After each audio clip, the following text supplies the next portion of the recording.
adduunyada horu maray asaageena gaarnay Soomaaliya islaamina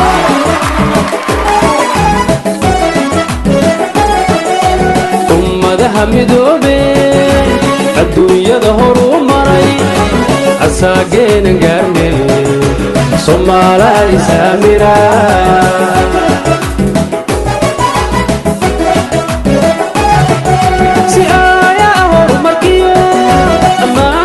nabadgelyadu dhulkeena u iftiimiya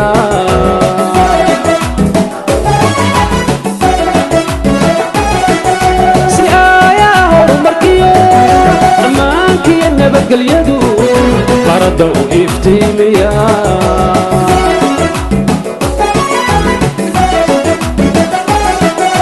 ujeedada murtidu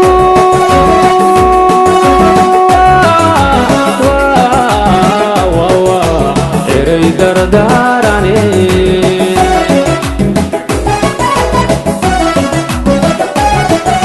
ujeedada murtidu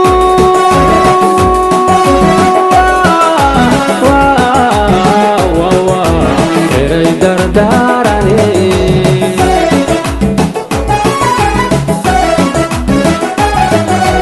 haddaan nahay anagu indhergarada aqoon-yahan waanaga Soomaaliya islaamina